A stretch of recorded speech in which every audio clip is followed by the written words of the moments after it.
Oh, Tashidele, hello everyone. I hope everyone is doing fine. And welcome back to the session. So we start with taking a few moments to settle ourselves in the present moment, simply placing our focus to the breathing.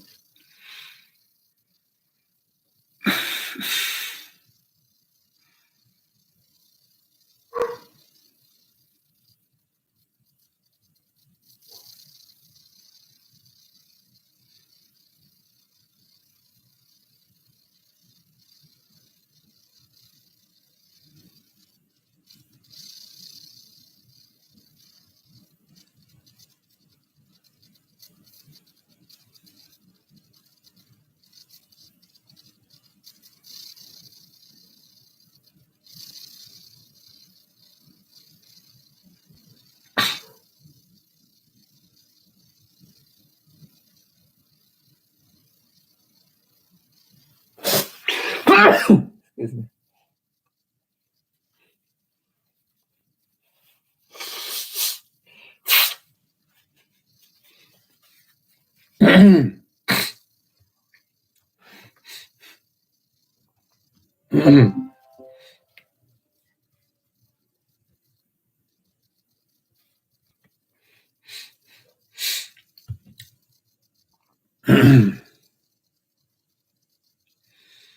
Oh yeah. So then take a moment to refresh our refuge practice on the basis of relying on the absolute refuge of Guru Buddha Dhamma Sangha. Then inspired by their qualities, such as altruistic qualities, then motivate ourselves to be just like them, dedicate our life, then in particular this very session, for the benefit of numberless sentient beings, temporary happiness after their ultimate happiness, enlightenment.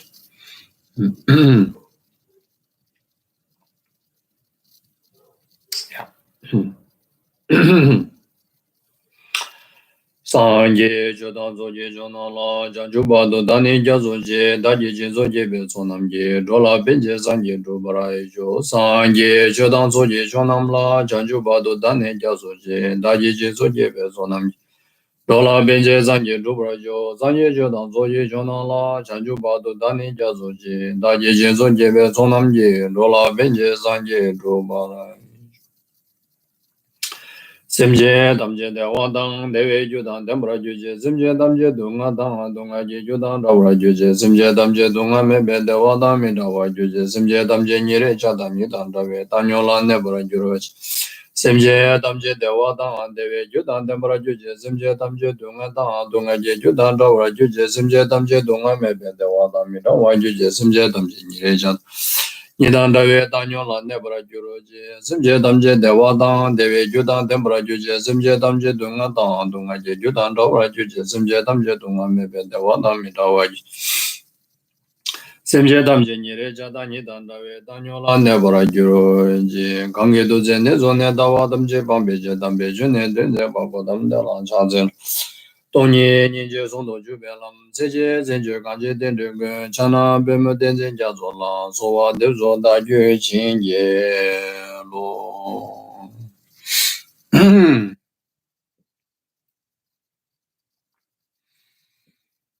Oh yeah.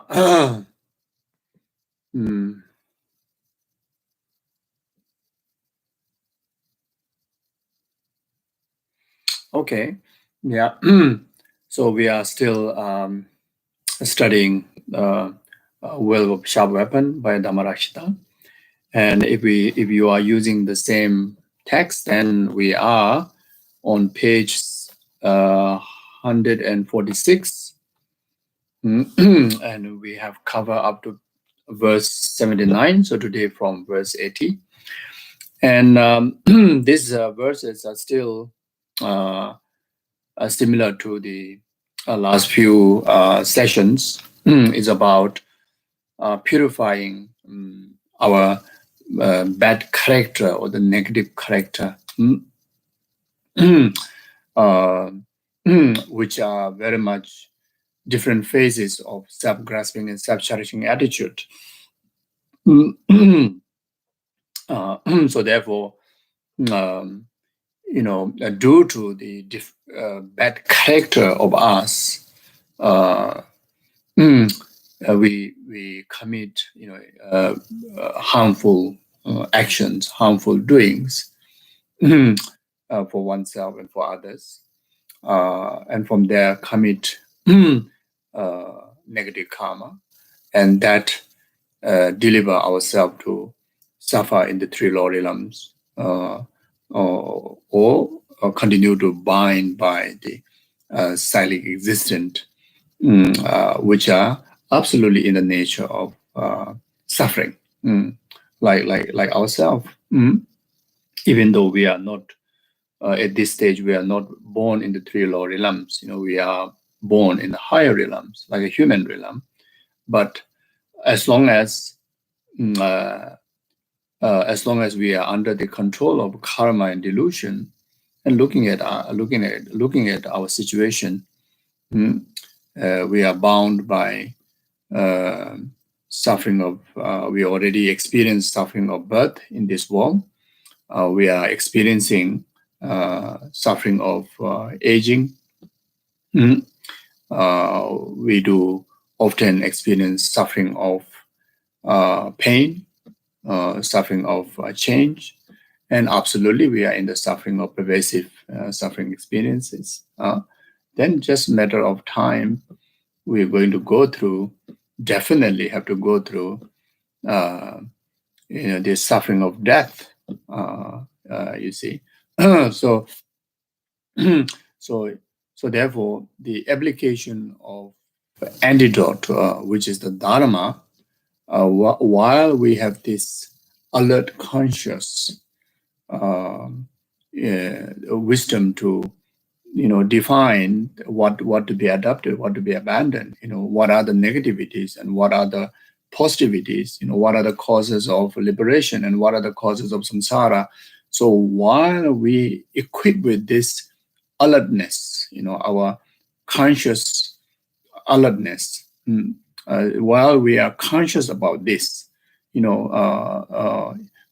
through the lens of the Dharma teaching, like through the lens of the Dharma teachings, like well of sharp weapon, then we have to come to a conclusion that we must purify any of negative behaviors, any of negative characters, any of negativities, and we must make sure that we create the absolute causes that from when we transit through these contaminated aggregates, once for all, that we together able to purify the entire contamination of karma and delusion and actualize the exalted bodies of the Buddha, or at least achieve the state of rebirth that we are control over our action, not our action or the karma control over us, something like that.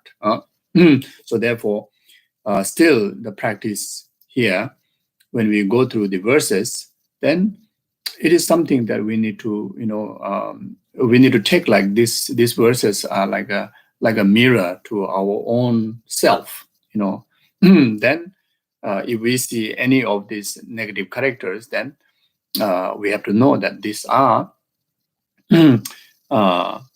different phases of self-grasping and self-cherishing attitude, which are very toxic.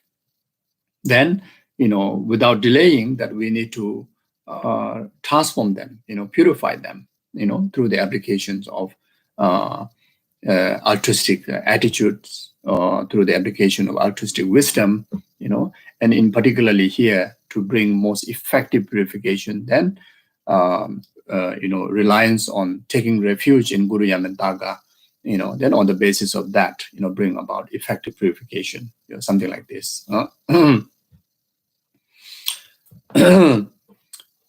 So it says, I crave high status and regard sublime being as foes. Because my lust is strong, I eagerly pursue the young. Dance and temple on the head of this betrayer, false conception, mortally strike at the heart of this butcher and enemy ego. So, so here I crave high status. It's very much talking about this should be understood. Having a worldly concern or living a life fulfilling the urge of the worldly concern. So always to actualize one's own selfish benefit. Everything yourself to be the first. Everything that you should be the winner of all the goodness. In many cases, even in the cause of other suffering. You see, so it's talking about that. So, and regarding sublime beings as a poet, then sublime beings like gurus, like Buddhas, Bodhisattvas, their example, their way of living, their teachings, you kind of disregard, disrespect. So, in another understanding is, as long as we live in the fulfillment of worldly concern, then we are literally against the Guru's will, against Buddha's will, Bodhisattva's will, against the Dharma's will. You see, and that literally, we are seeing for or kind of have a sense of disliking, as a sense of disliking of their sublime qualities, and in particularly when we carry this strong worldly concern, then when we compare the quality of someone there who live, in fulfillment of the worldly concern, never appreciate, rather feel, jealous, feel, unpleasant about the positive qualities, like the qualities of the Guru, qualities of the Buddha, qualities of the Bodhisattvas, so like that. So what makes us like this? It is because of the self-grasping and self-cherishing attitude, the false conceptions. You see, as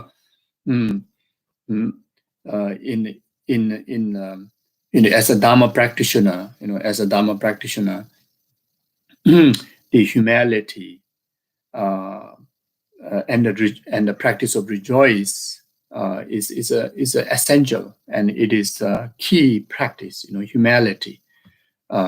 Humility here is talking about a less ego. Humility means less selfishness. Less selfishness. You see, so humility means that you always have a pure view, a respectful view of others' qualities. Others' qualities. You see, it's like a mind of rejoicement. You see, so these are very essential as a Dharma practitioner.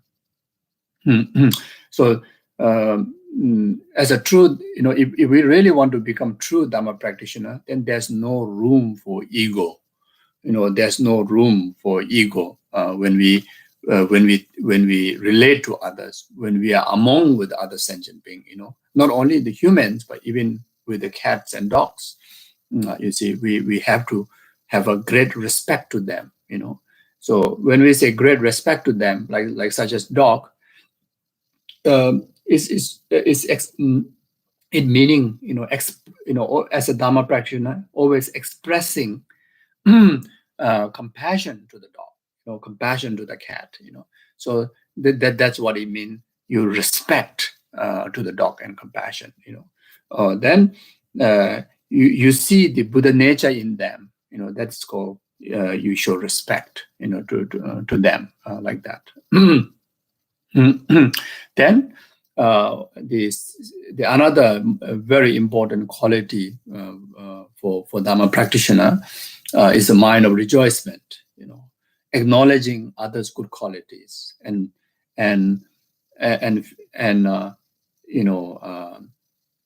supporting them, in whatever way that you can, at least mentally you feel happy for them, and you pray for their even greaterness.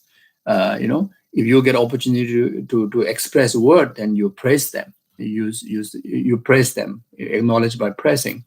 You see, so like that. So these are very important.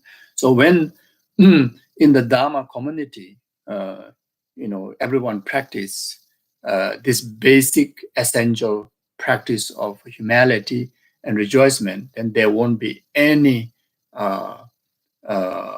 misunderstandings, any disharmony. There will be so much peace, so much happiness. You see. So in the Dharma society, when there is a lot of disharmony,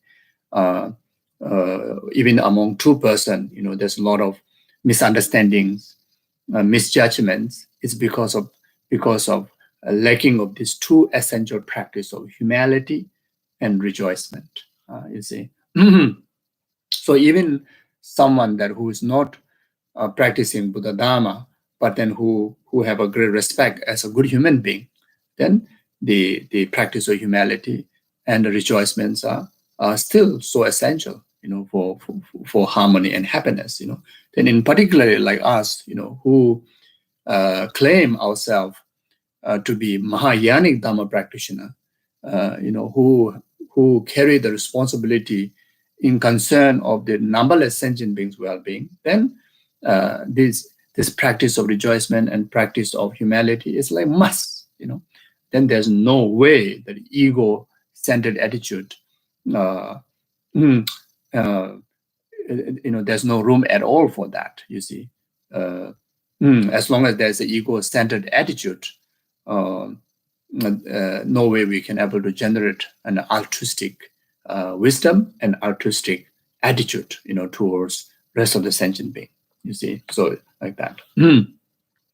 So then, because of my lust is strong, I eagerly pursue the young. So here is talking about one of the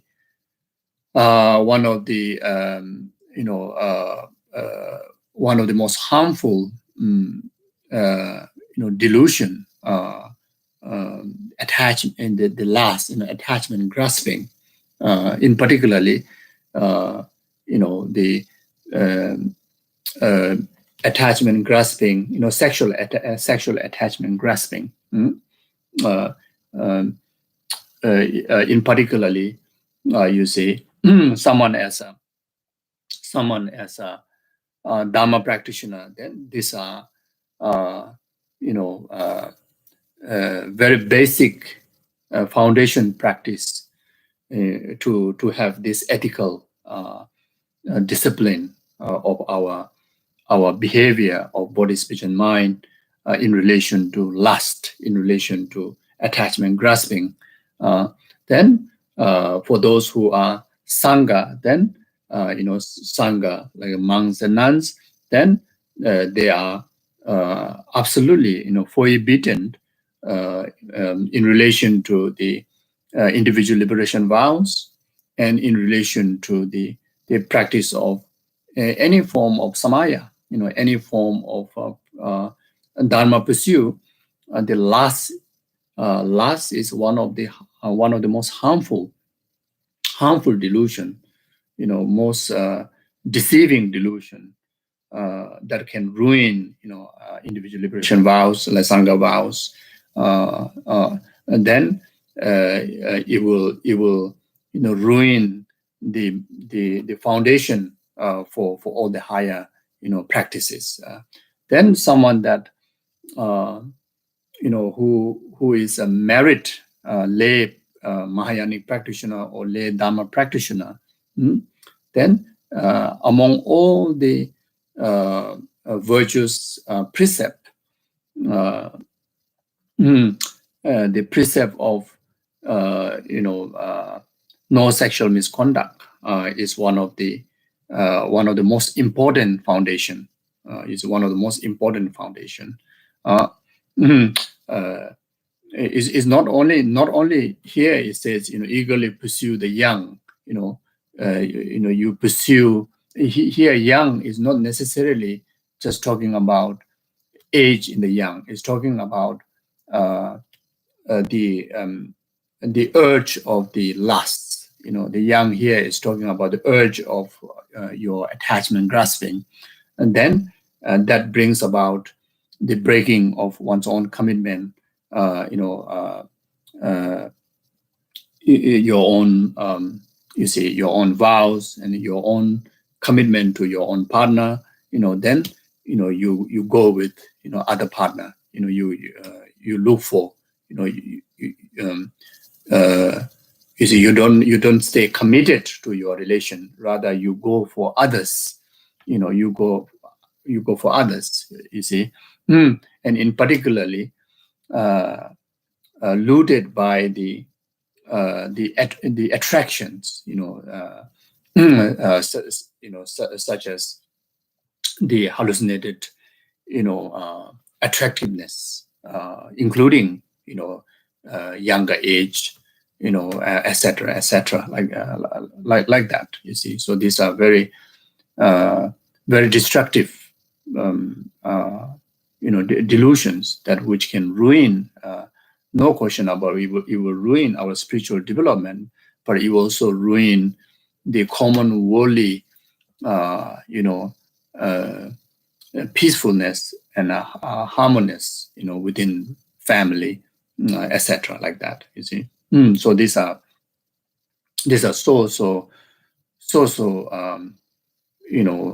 essential. It is foundation, and it is also very basic. If we are unable to practice this very basic ethics, then no way can able to develop our spiritual practices, spiritual development, whether to do with sutra, whether to do with the tantra, whatever part of the Dharma that you practice. When you don't have the basic ethical control of your lust, then that is the greatest blockage. So of course, even in the ordinary, even someone who don't practice Dharma, the lust can be one of the most destructive negative forces that bring about so much suffering of separations with your loved one. Your committed designated loved one, brings so much disharmony, so much unethical wrongdoings, etc. Then as a Dharma practitioner, then this is something that have to be central of our practice, to making sure that we never to commit. So as a Dharma practitioner, take it so lightly about the pursuit of the attraction of lust, then even this very basic delusion is unable to keep under control within your own conduct. Then no way that you can able to subdue others. You're able to lead others on the path. Help others on the path. So so these are very, very, very, very important practice. So so whatever it is, the last is one of a very powerful phases of of attachment, grasping, and self-cherishing attitude is false concept. So that should be purified. Dance and temple on the head of this betrayer, false conception. In the visualization of Guru Yametaka, then mortal strike at the heart of this butcher, animate the ego. With a direct antidote of the emptiness.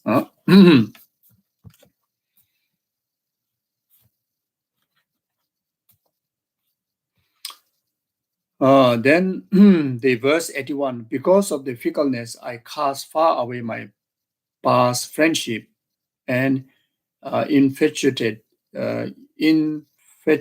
with novelty. I talk animatedly to everyone. Dance and temple on the head of this betrayer, false conception, mortal strike at the heart of this butcher, enemy ego. So this is very much talking about, the faults of ingratitude, faults of, unfaithfulness.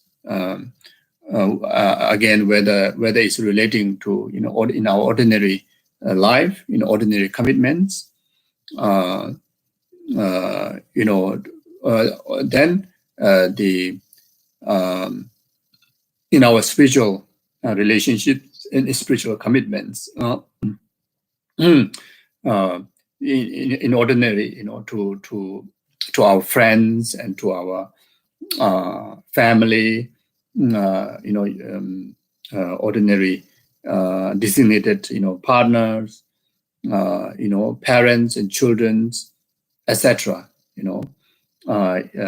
They are the object to whom that we should practice gratitude and have a stable commitment virtually. You see, if we don't have that, then this is a play of self-grasping, self-cherishing attitude. In our spiritual practice, then we cannot be fickle-minded, in relation towards our object of refuge, like Guru Buddha Dharma Sangha, and also the cannot be fickleness in our relation with our virtuous brothers and sisters. The relation, good or bad, it negatively or positively going to impact, not only for now, but also it will impact for rest of the spiritual development in relation to our practice of refuge, our practice of guru devotion to our guru, and the practice between among the Dharma brothers sisters. So in another word, in another way of understanding that, we need to have a very faithful and grateful and very firm relationship, towards to whom that we have regarded as our object of refuge, Buddha Dharma Sangha, and to whom that we regard as our guru and spiritual teachers, and to whom that we enjoyed the same Dharma environment, like those of the Vajra brothers sisters and Dharma brothers sisters. Whether we physically meet or not, whether we keep in touch day to day or not, but from our heart, that we should have this unbreakable faithfulness among each other. So this is talking about that, which are regarded extremely important. And if we don't do that, then it is regarded very negative, or you can, see as is a wrong character of oneself. You see, so you see. So from here we can understand that the importance of the spiritual commitments that we take, as I mentioned before. Once we take refuge, and we have to guard the practice of refuge in Buddha Dharma Sangha, even in course of our life. You see, it's not easy to keep refuge. It's not easy to to practice purely, the refuge precept. There's so much negative environment, negative influence. You see, so easy to get influence our mind, with the wrong guidance, with the wrong information, with the wrong friends. You see, so in that way, then we follow the wrong path, and we give up, Buddha Dhamma Sangha. Very dangerous, you see. So, so we have to make sure that have a, faithful practice in refuge. Then similar goes to Guru Yoga practice. So easy to regard someone as Guru, and so easy to give up, to whom someone that you regarded as a Guru. There's no such practice works in the Dharma. In the Dharma, when you have regard someone as your Guru, then that's it. You see, even you happen to see the Guru behave like a street dog, we still need to practice the pure view of seeing Buddha's emanation for our own spiritual benefit. You see, in this ordinary time, if we see one slight inconvenience from the Guru, we will immediately, criticize them, misunderstand them, jeopardize them, and give up on them. You see, even from someone that from whom you receive initiation, from whom you receive oral transmissions, from whom you receive vows, from whom you receive commentaries, so easy like that. You see, so these are talking about the fickleness. Which are the different phases of self-grasping, self-cherishing attitude. So we cannot have that kind of character in our spiritual, as a being, as a spiritual practitioner. You see, so this is what he's talking about. Then among our Dharma brother sister, and even we have received initiation from same Guru. We practice in the same monastery, same center, Dharma center. You see, I think many of us, millions and millions of people around the world, the people who follow Tibetan Buddhism, very much is, all spiritual brother sister, Dharma brother sister, because most of us, almost all maybe, most likely all, have received initiations like Kala Chakra from His Holiness, oral transmissions, receive Buddhist vows from His Holiness. So we are same, Dharma brother sister, Vajra brother sister. So, so within Vajra brother sister, if we have a negative thinking about each other, if we don't have a pure view about each other, the pure commitment of seeing someone as your spiritual brother sister, and think negatively, talk negatively, view negatively, then that is very harmful. It's very toxic for our spiritual development, and it pollute the environment of the spiritual mandala. It also create obstacle, to the life of our spiritual guru. When the disciples are disharmony, when the disciples from same guru, from whom you receive, all these mentioned channels of the Dharma, then that naturally, whether you like it or not, is naturally become spiritual brother sister, Vajra brother sister. You see, then after that you have a delusional conflict. You criticize each other, you fight, and you think negatively about each other. Not only harmful for your own spiritual development, it is also harmful for your guru's life. You see, it's harmful for your relation to the guru. And the guru displeases. Why is harmful for guru's life? Because guru displeases. Guru displeases when your spiritual children are disharmonious. You see, in a spiritual practice regarded one of very toxic for the life of guru and good health of the guru. You see, so nowadays, people sometimes hardly talk about this, hardly discuss about this very basic teaching. Then people behave whatever they like.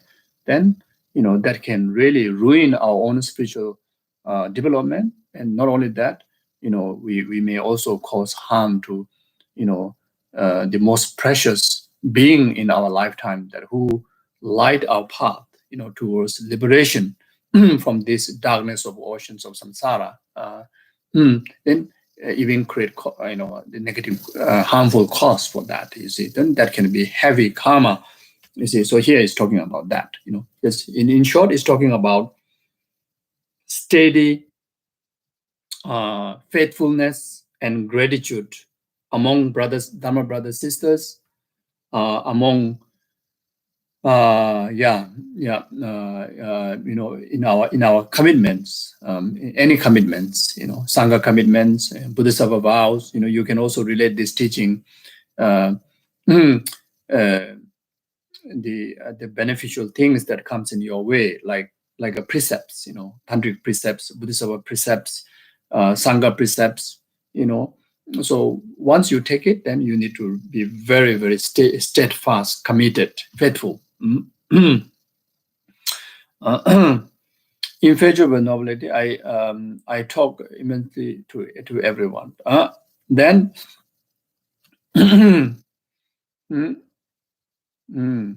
you see. So in generally in our if someone who's not committed, who is fickle in their relationship, then they just always forget about their old partner, old friends, and they just mingle with the new new people, new things, just kind of hallucinate with so much kind of exaggerations of in the new things, so like that. We do that, isn't it? So if we relate this teaching to if we interpret in relation to our spiritual practice, and sometimes we very much like this, you see.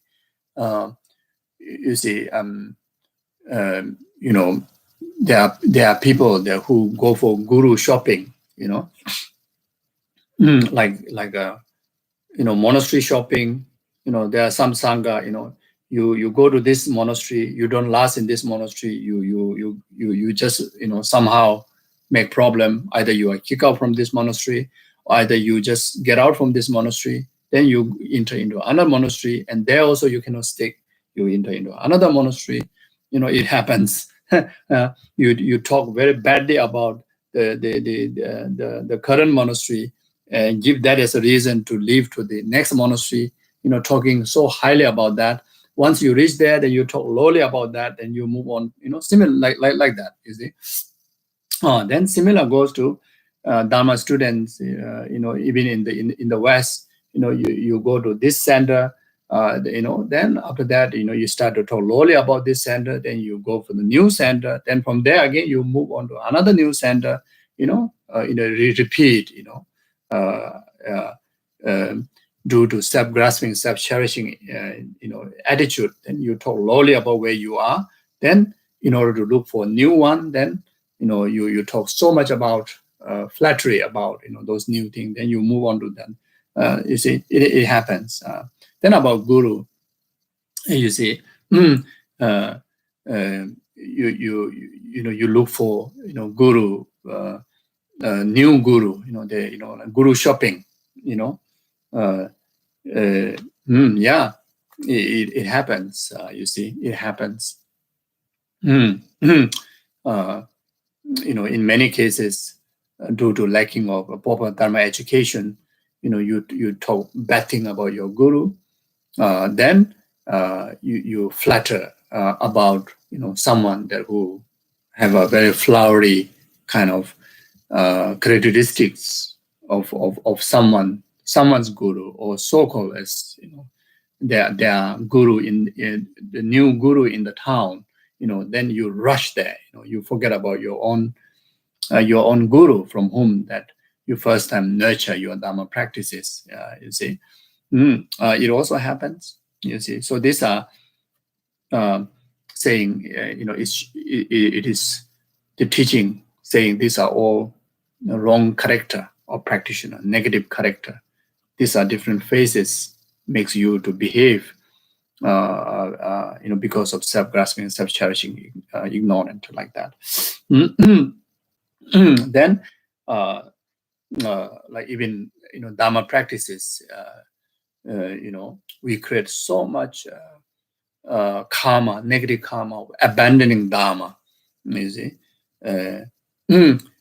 sometimes we let's say we practice one mantra, then we think this mantra is not powerful enough, so you look for another deity's mantra, another deity yoga practice, mentally thinking that could be more powerful than the earlier deity.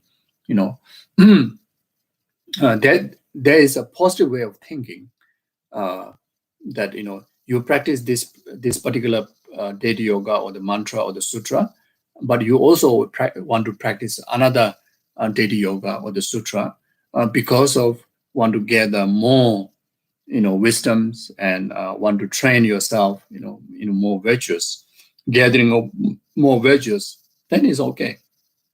But some, they don't think like that. They think not enough, not powerful enough, not good enough.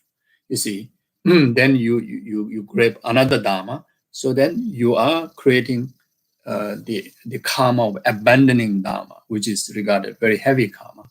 You see, and sometimes we receive initiation, like action tantra initiation. Then, of course, in order to gather more virtues, more practices, more precepts, then you move on to receive high sweet tantric initiations.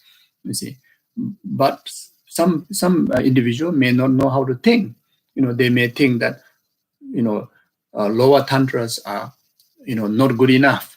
It has a limitation. So see, view from the limitation side, then you pursue the higher initiations.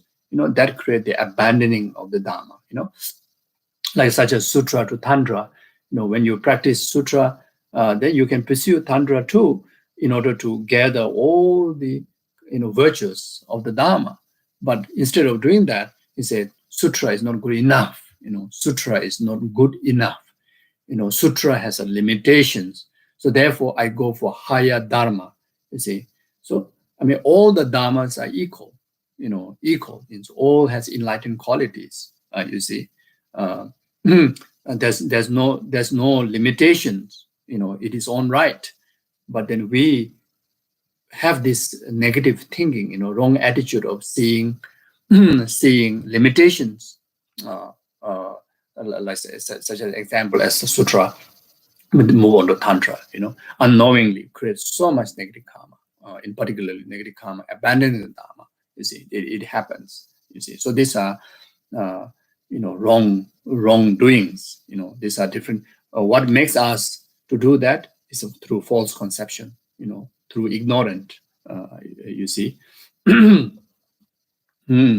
like that.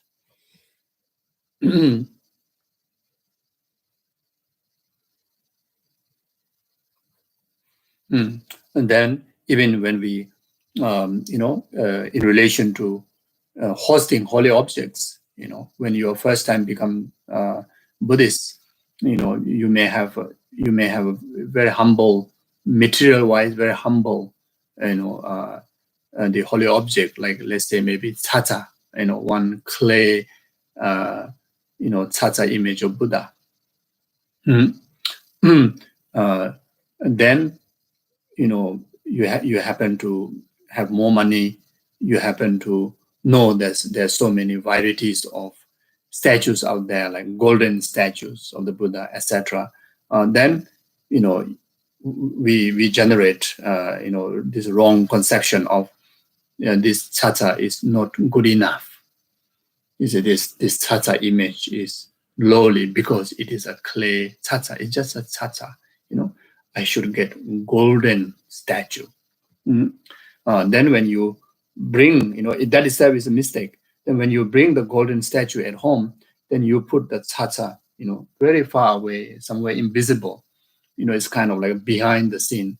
Then you put the golden statue right in front.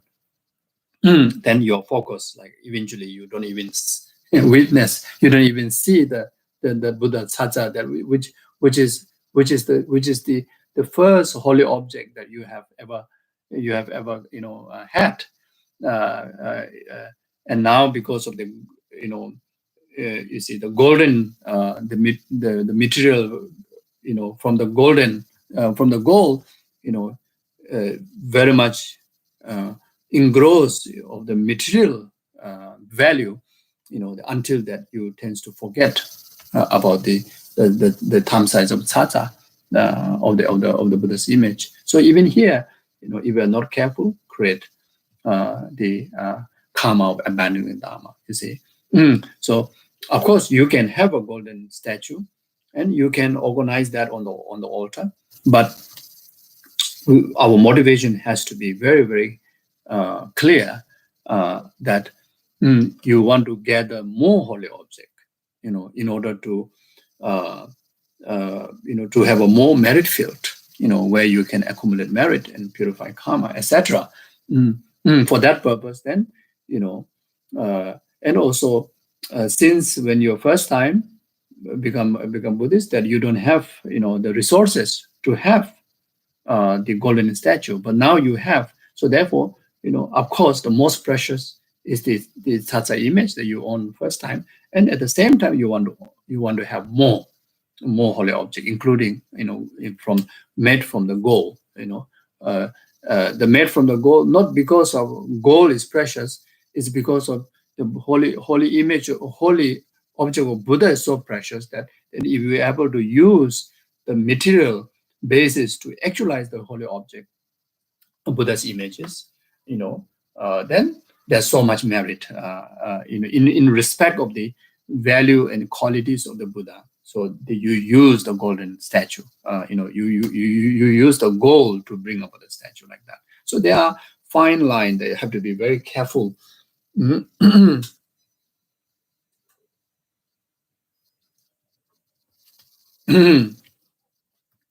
Yeah. So otherwise, there's a lot of danger of creating the karma of abandoning Dharma. You see, like that. Then, like different tradition, we have so many different traditions. Even in Tibetan Buddhism, Nyingma, Kagyu, Sajya, Gelug. You see, then within the Gelug also, there's so many different lineage lamas. So many different lineage monasteries. Lineage standards. You see, so if you happen to be, your first tradition, you happen to meet a Gelug Lama, then follow the Gelug teaching. Then later you heard about other tradition. Then you kind of see limitation in the Gelug practice. Then you start to abandon that, or you start to look for other tradition.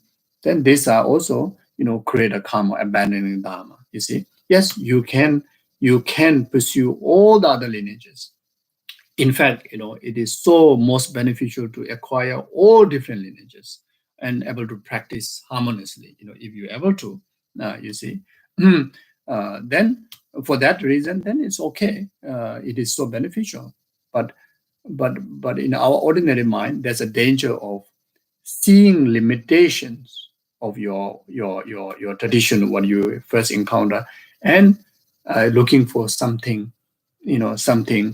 hoping that something is greater out there, and that may create a karma of abandoning Dharma. So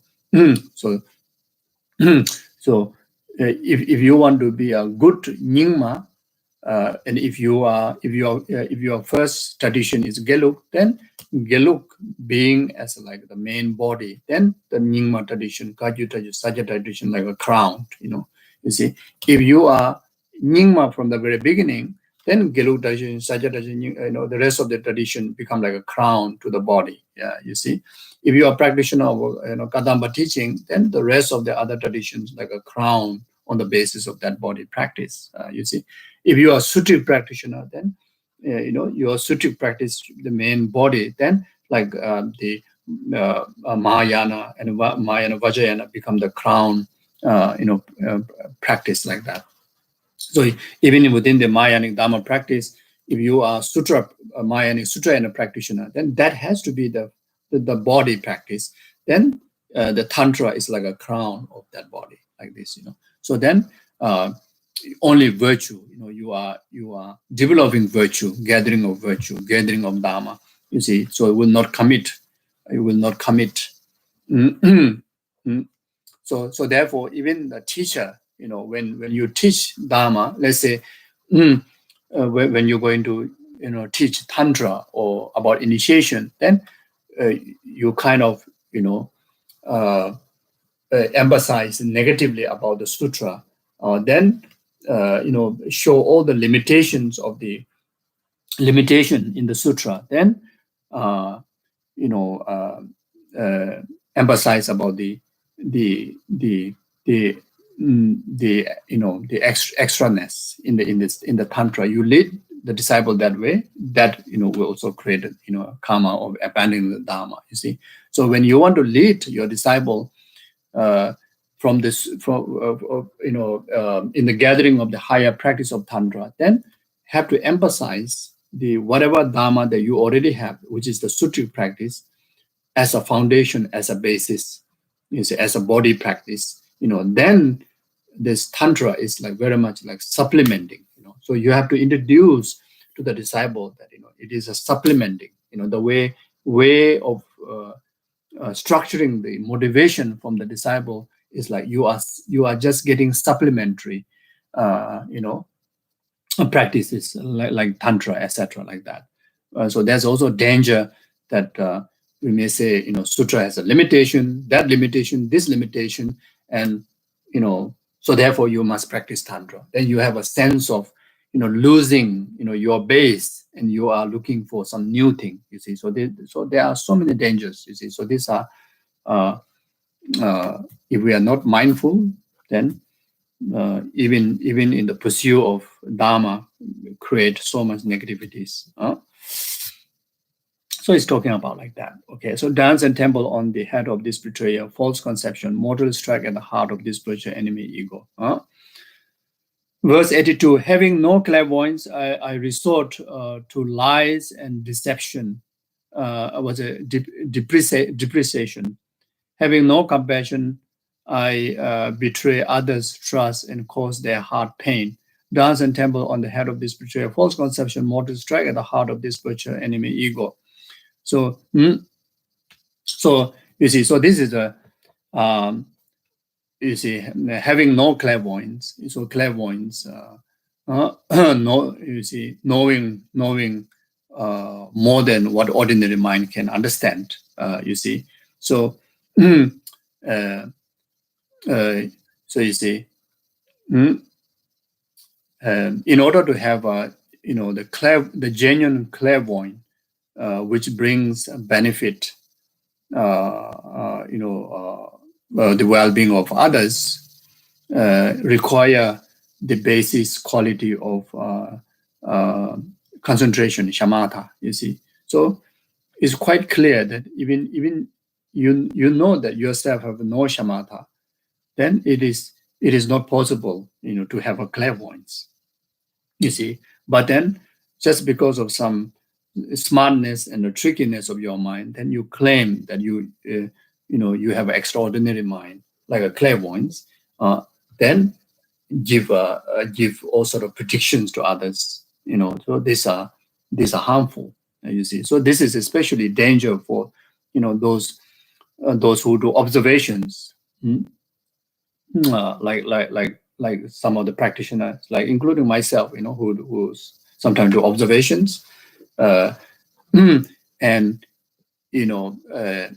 we have to really astrologically or through the reliance on the deities, we have to bring about the observation result. But then sometimes we just like use our kind of clever mind thinking, I think I know this, just so then you predict, uh, that can go wrong. I said that can go wrong. You see, so in short, this is talking about um, the the negative character of cheating others, uh, um, uh, looting others, or cheating others, using the false claim of a clairvoyance, like that. You see, so in a spiritual practice, this is a heavy karma. You know, uh, the clairvoyants are regarded also. It's like spiritual gain, spiritual realizations. So there are so many levels of clairvoyance. So it's a level of the spiritual realization. So when you really don't know that you have, then you claim that you have, create negative karma. Mm. So then having no compassion, I betray others' trust and cause their heart pain. Mm. Mm. Mm. So as a Dharma practitioner, in particularly as a Buddhist practitioner, one basic quality that we need to practice compassion. Uh, uh, mm, um, you see, when there's no compassion, then that may brings about all sort of harms, including here, having no compassion, you betray others' trust and cause their heart pain, you see. Mm, when you have the mind of compassion, very, very, very foundation of Buddha Dharma is set on the attitude of compassion. So compassion means, you see, causing no suffering, in any being, whenever, whoever you're relating, causing no suffering, causing no harm. You see, so when you don't have a basic foundation of compassion, that can go wrong. That will make, our actions of body, speech, and mind, uh, go wrong in harming self or harming sentient being or harming others. You see, so he's talking about the importance of this principle practice of compassion. You see, then as a Mahayanic Dharma practitioner, here the compassion should understand as a great compassion. Should have a great compassion. As in particularly a Lojong practitioner, Mahayanic Dharma practitioner, sutra or tantra, the foundations of all the practices in this tradition of Mahayana is great compassion. It's a great compassion. So we need to equip the basic heart of uh, basic heart of reframing causing harm to any living beings, whether to do with your loved one, your enemy, your stranger, whether to do with human, non-humans, any living beings, including these bugs and ants and bacteria. So if we don't have compassion, then we lose our mindfulness. Mindfulness of reframing causing harm to others, and that way unintentionally we may cause so much harm to others where we have the choices of preventing it, like such as walking in the garden. If we carry the compassion, that we become extra mindful of not stepping on the bugs and not stepping on the ants, etc.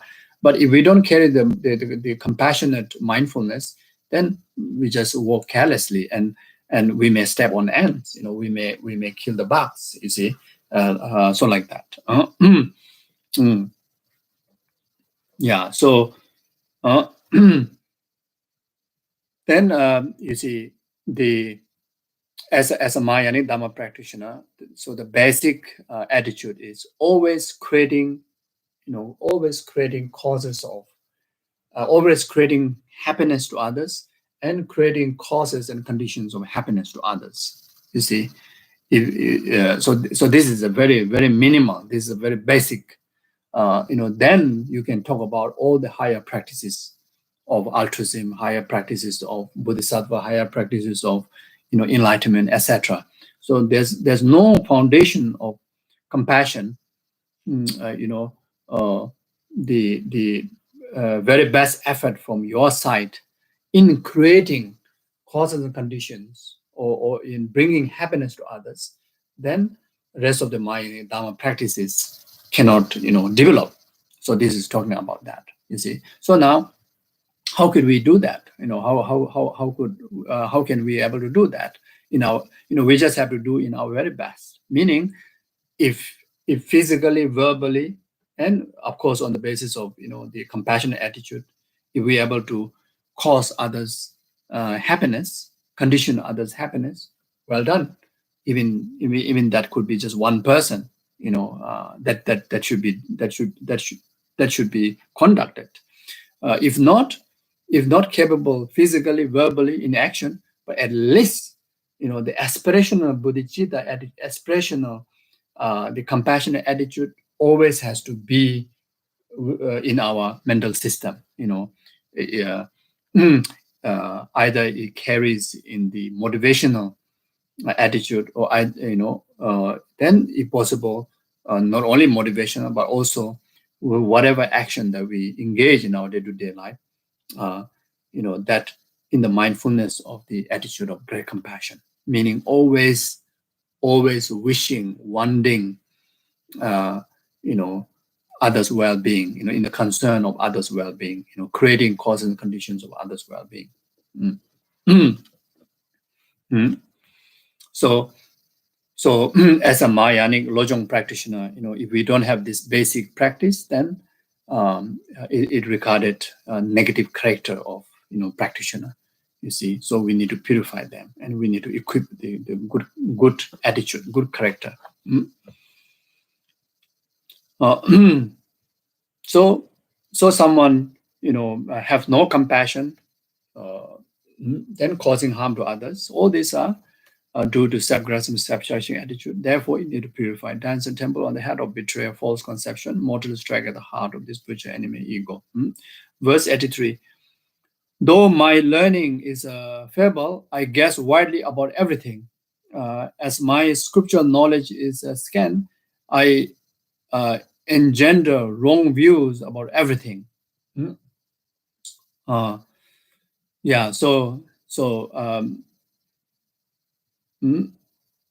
So especially here, in relation to Dharma, then Dharma teachings, and especially to those who preach Dharma to your purpose, and or those individuals who try to get a Dharma wisdom from texts, just reading texts, without much of reliance on qualified guru, but just reading texts, and you are contented, defining your understanding.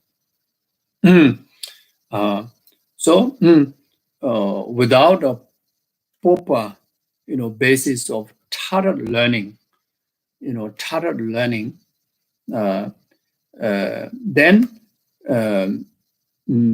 you assume, you very much assume about the interpretive and definitive meaning of the Dharma,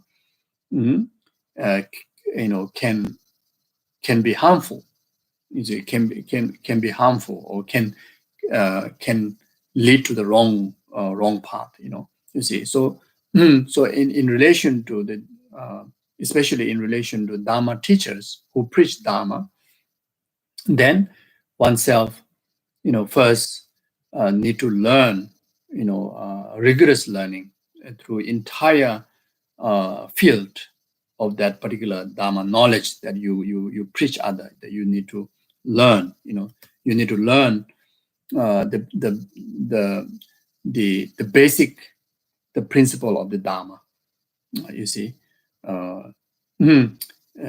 not just learning that particular text, but first you need to learn the entire the basic the principle of the Buddha Dharma. So the basic principle of Buddha Dharma here can be understood by Buddha turned the three wheel training of the Dharma. So at least have a thorough learning about these three bases of the wheel training of the Dharma. You see, so either you learn through philosophical way, or either you learn through other ways. The learning has to have a thorough analysis, thorough is a research, discussions, debates. You see, need to learn until that, gain a wisdom of learning means like definite understanding of the teaching. In the word in Buddha's teaching, there may be so many, varieties of way of presentation, like such as different like 4 Buddhist philosophy schools, even though all are words of the Buddha, but when it comes to the view, like all these 4 different schools, very much like contradicting. Then about sutra and tantra, if we don't know exact intention of Buddha, if we don't learn, then you may see contradictory between sutric practice and tantric practice. You see, so that's why, as I mentioned before, in that kind of situation, then you create the karma of abandoning the Dharma because you see contradictory. You see. You see, you have to learn so much that until you see entire 84,000 teaching and entire 4 Buddhist philosophical schools, entire yanas, supplementary to each other, not a contradictory to each other. And so, in the past, in the past in India, in the past in Tibet, and also in the very near past, even in the West, there's a lot of occurrence of misinterpretation of Dharma. Then Dharma teachers, they themselves, with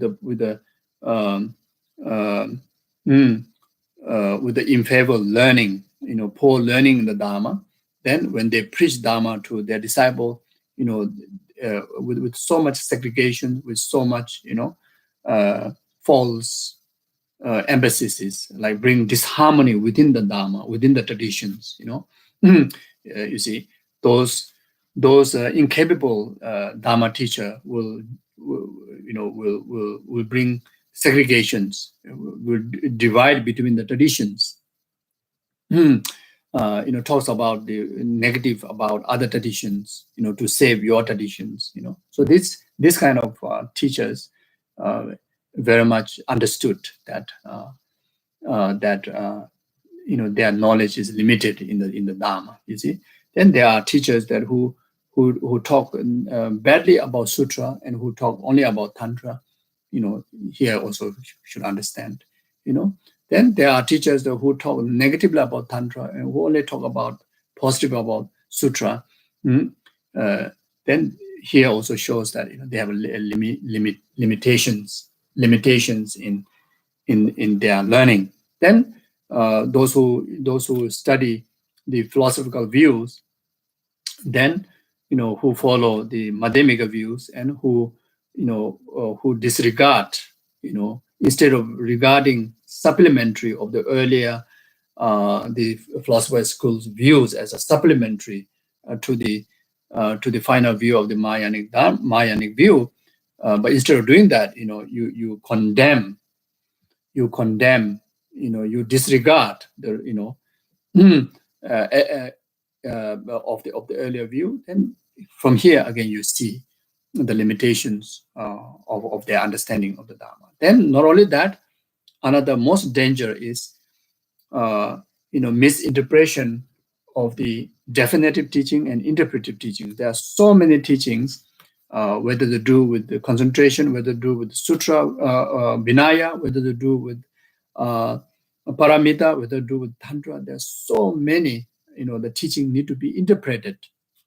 Cannot assert, definitively of whatever the word says there. There are so many things to be interpreted. You see, so without learning all the Tara teachings of the entire Dharma, then there's so much danger of, interpretive teaching regarding as a definitive teaching. You see, then definitive teaching, then you preach interpretive way. So then that way, then the Dharma become diluted. You see, when the interpretive teaching, not interpreting it, assuming based on your own ambition, you preach as a definitive teaching, that dilute the Dharma. When the definitive teaching, instead of accepting definite as it is said in the word exactly, but then that you interpret, make it lightly, interpret, then that dilutes the Dharma. You see, especially in relation to the vows, Vinaya precepts. You see, there's a lot of carefulness. The carefulness comes, through learning. You see. So therefore, it's saying. So you see. So without have a proper extensive learning, then it's a very, very danger, very risky for your own spiritual path, and as well as for your listeners.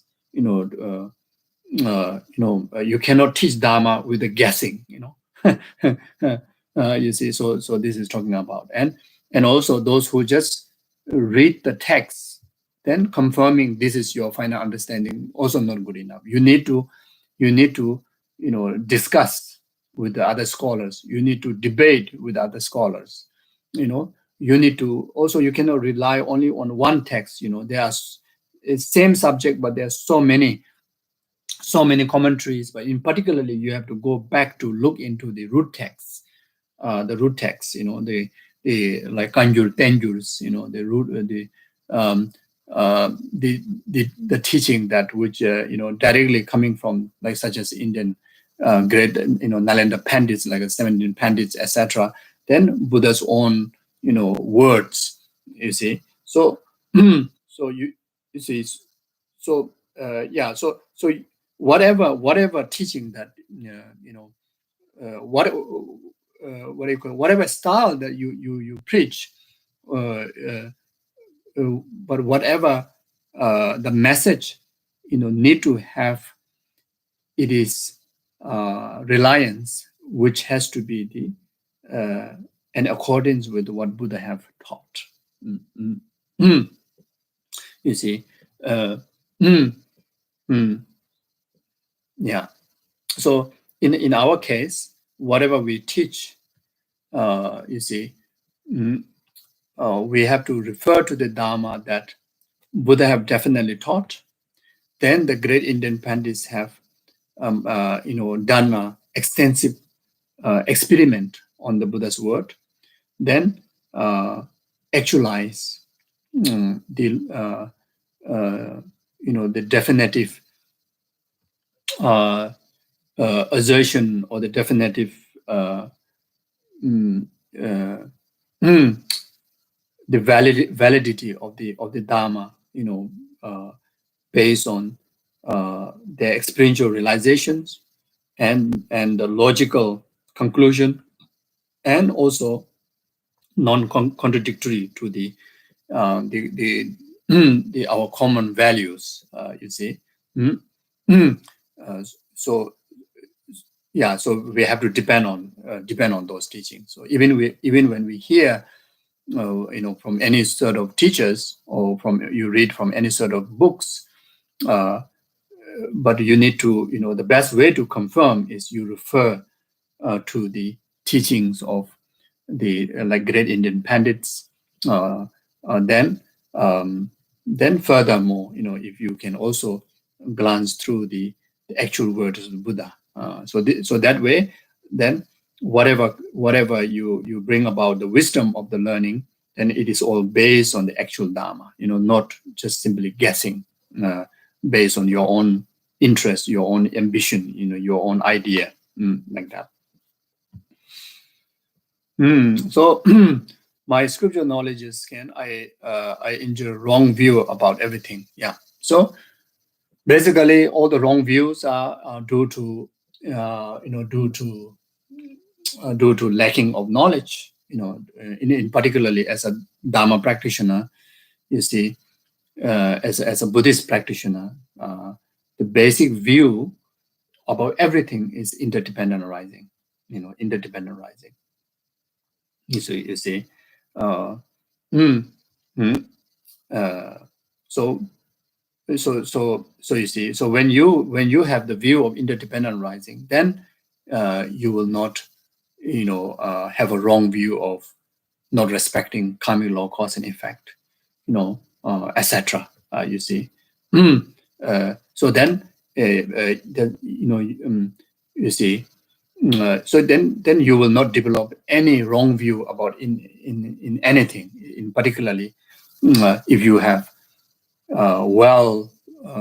learned wisdom in a Buddhist teaching, in particular in relation to the view of interdependent existence. Then from a very basic to the advanced, cultivation of wisdom, that you will never have a wrong views. You will never have wrong views. You see. So meaning here, when you see, when we don't have a proper understanding of the interdependent arising, like those explained through the scriptures of like Nagarjuna, like on emptiness. Then we will there's a you see, we will be what do you call the bring the what do you call the we will lead to the wrong path by committing immense of wrongdoings, negativities. You see, like such as due to the inherent grasping, true existing grasping, then commit immense of false actions based on those false views. So when you understand through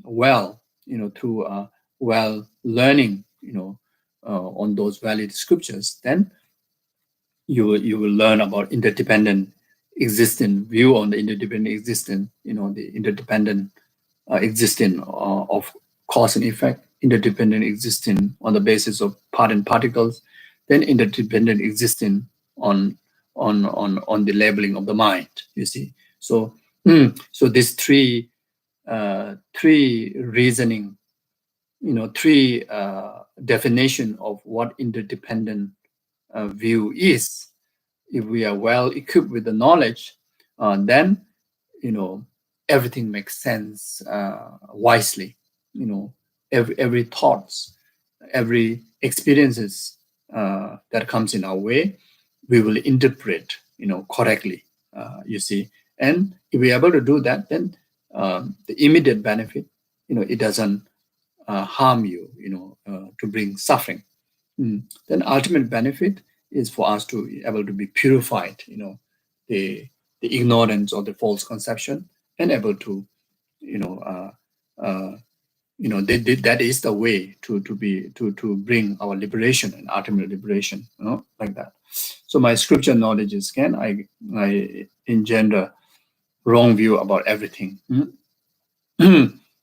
Because of not knowing the emptiness view, you see, we have a wrong view about everything. You see, as an ordinary person, all our conceptions are misconception, false conception. Until that we have the correct view, understanding on emptiness, correct understanding on the what really exactly interdependent existence is. As I mentioned before, there's a three meanings. The interdependent existence to be interpreted. Until we don't understand that, then we have a wrong view about everything. You see, we always carry false conception. So like that.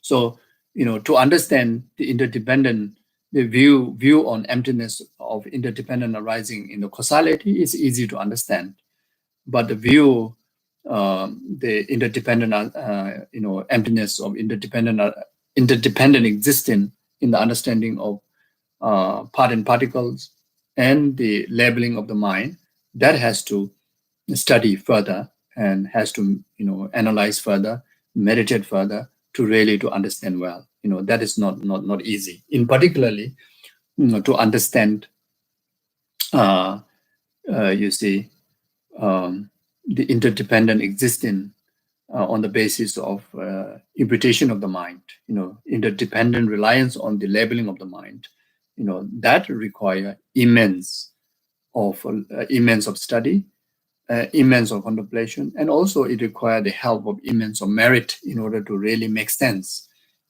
So even just great understanding scripture, not necessarily that we really able to realize. You see, so it's also need the help of merits. Yeah. So conclusion is, as long as we don't have the well learned wisdom on emptiness, learned contemplated wisdom on emptiness, and a meditated wisdom on emptiness, we will carry this wrong view about everything. So now, in order for us to wake up from this wrong view, get away from this wrong view, to really have a correct view that which is free from committing karma, which are cause of samsara, then must understand emptiness. You see, must understand dependent arising. So that's the only solution. Okay. So therefore, in order to purify the obstacles, purify the ignorant, then in the blessing of Guru Yamitaka, dance and temple on the head of this spiritual false conception, mortal strike at the heart of this spiritual enemy, ego. The verse 84, habituated to attachment and anger, I insult all those who oppose me. Habituated to envy, I slander and denigrate others. Dance and temple on the head of this spiritual false conception, mortal strike at the heart of this spiritual enemy, ego.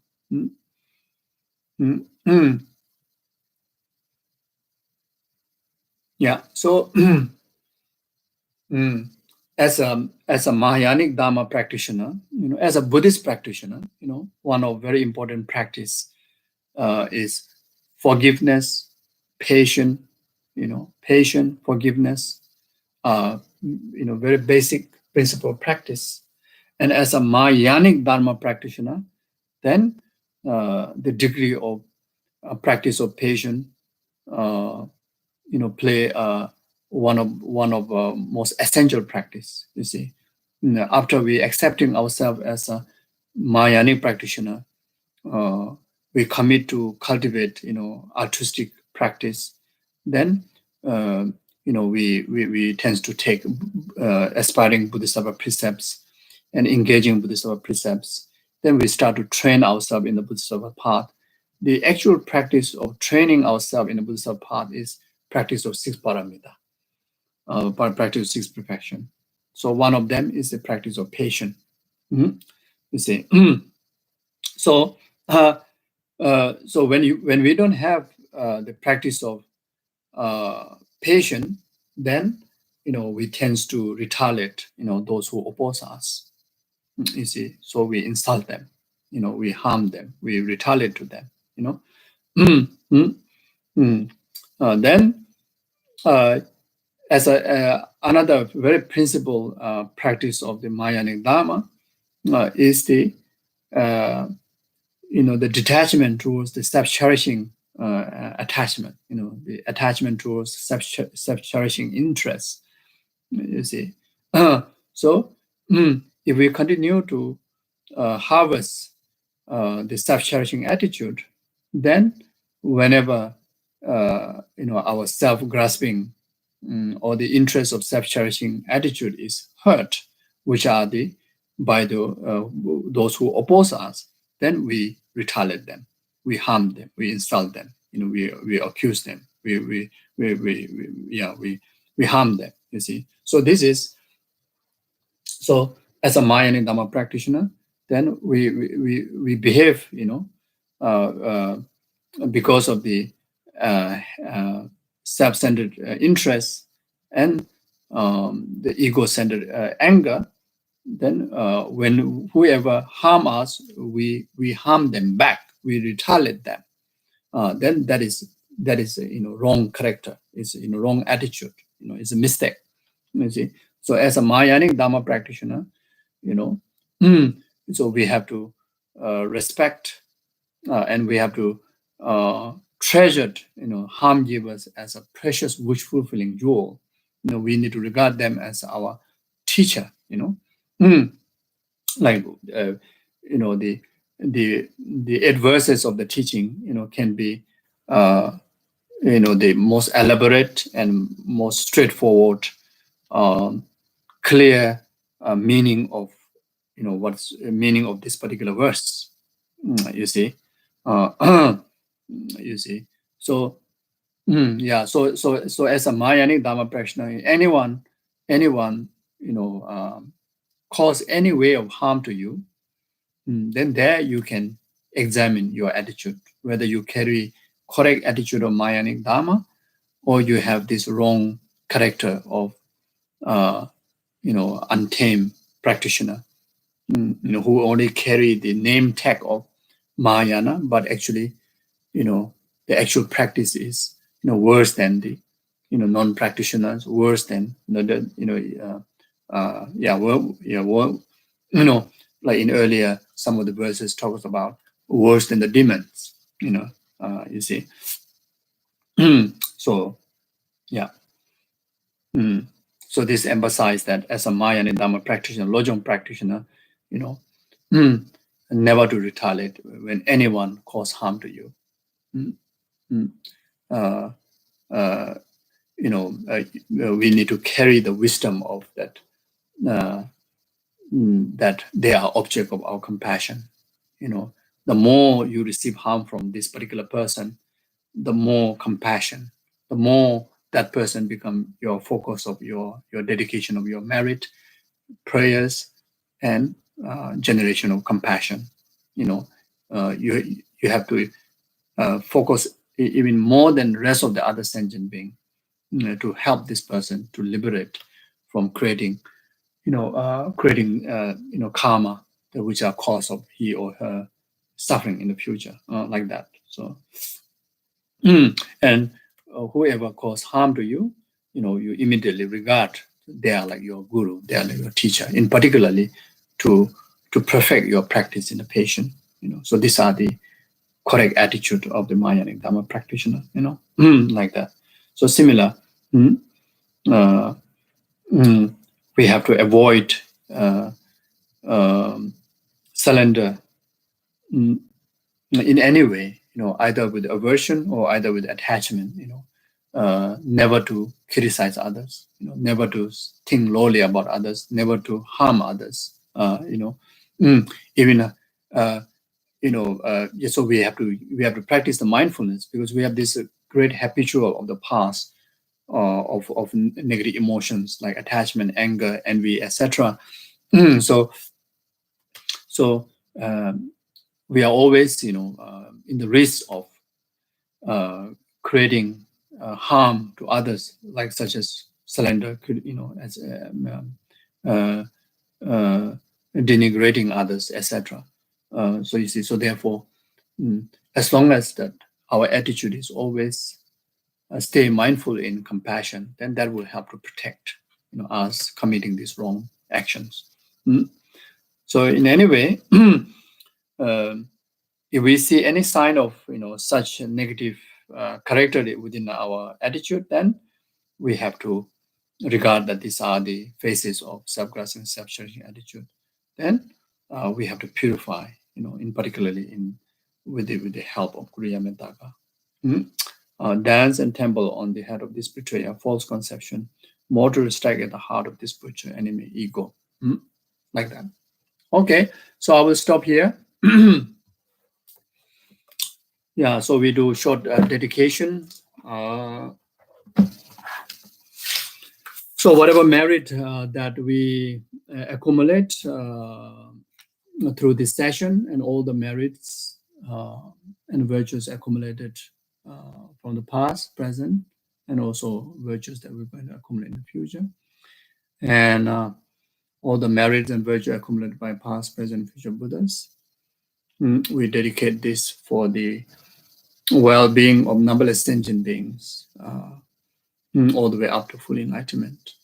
And we dedicate this collective merit to purify the adversities and the suffering, in particular in relation to war and this pandemic that's going on in the world.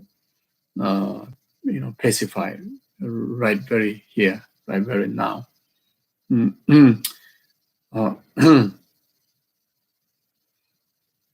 then, in particularly at this very time, like in Nepal, in India, even to many monasteries, going through a very tough time due to the coronavirus pandemic. So we dedicate our merit, our practice to pacify them, pacify the harm from the COVID, and may this merit be the complete cause for them to have an effective treatment and speedy recovery, and actualize perfect health, long life, and fulfill all the aspirations after enlightenment. We also dedicate this practice to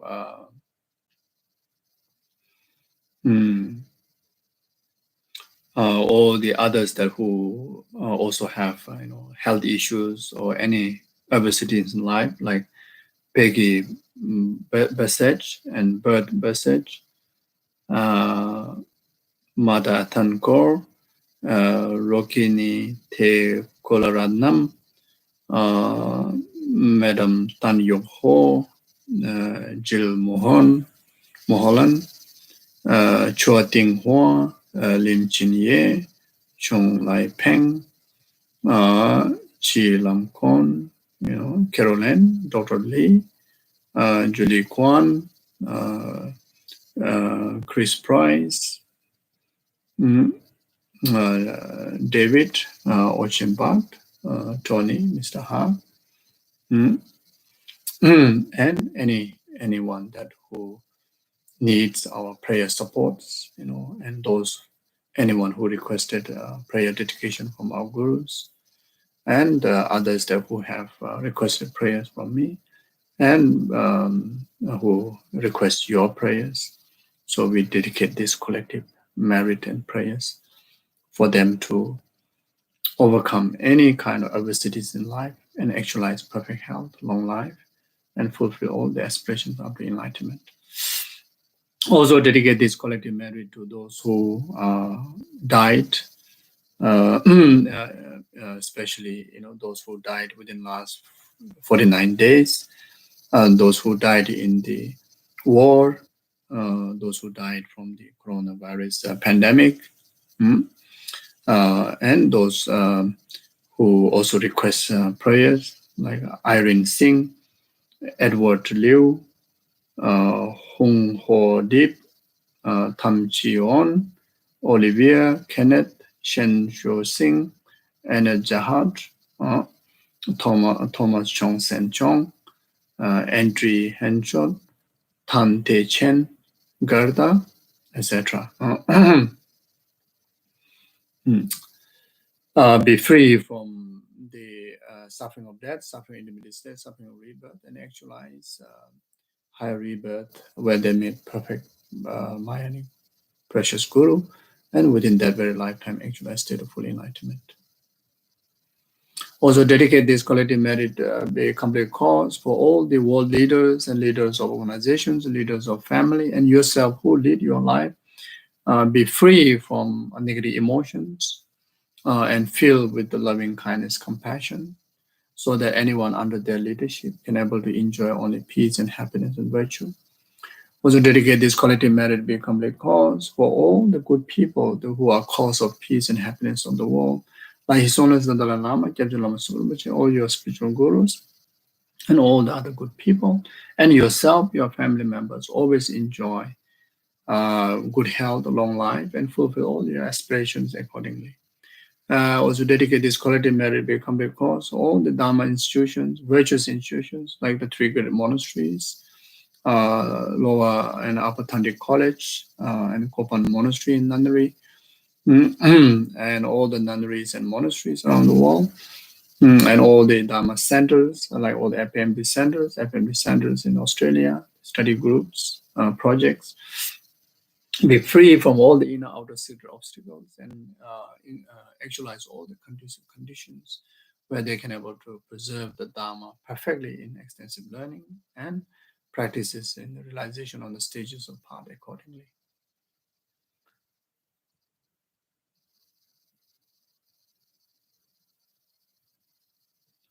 Then may this collective merit be complete cause. May each and every one of us able to practice Dharma purely, correctly, as what Buddha have taught, what the teaching have taught.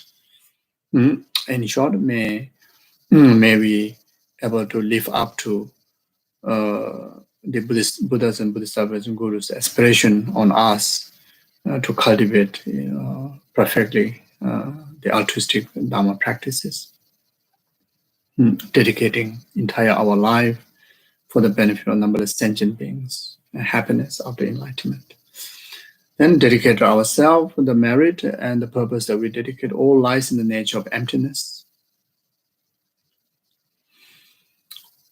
Jawadi Nududa, Lama Sanjay Dujin and Rawaji, Yamaleva de Salam Govarayishu. Chanju Zanjo and Boja, Majabanam, Juju Jawan, and Bamabayan, when they go to Pewaja, Tonya Tower, Majabanam, Juju Jawan, and Bamabayan, going to Pewaja, Nia Tower, Majabanam. Jawan, and Bamabayan, going to Pewaja, Canada, Coaching on the Pena de Wamarajo, and Cheres, what is it? Shabesi deba do tenjo je tuzo chanje jango jabe de jobe kozo do bojo chozo ko bele me do ba daso do je gondo shaden sho pama samje dam je dena tenjo je ngero dam je da do tongwa da je sema kana su je ba de da ko ni mo nam do je jambe ba wo je da kema do ko do sambo de an shi de da ko ni chi do da lo jawan de da dam je ra do ngo de je be jawa dam je de ngo ngala ju do ngo ba de da je be zawa de ko ni sambo chu je ra do ngo ba je samje ne ba chi ni ba nyu do ne le tan je 로에는 말레바다도 중앙 매바라이죠. 배다 조함이 그 배치 놓고 받은 심지어로 하고들 삼바 추진을 다시 주니 모델을 천del을 님은 거야 안 되지. 인제다도 델레베 군조 숨제 다시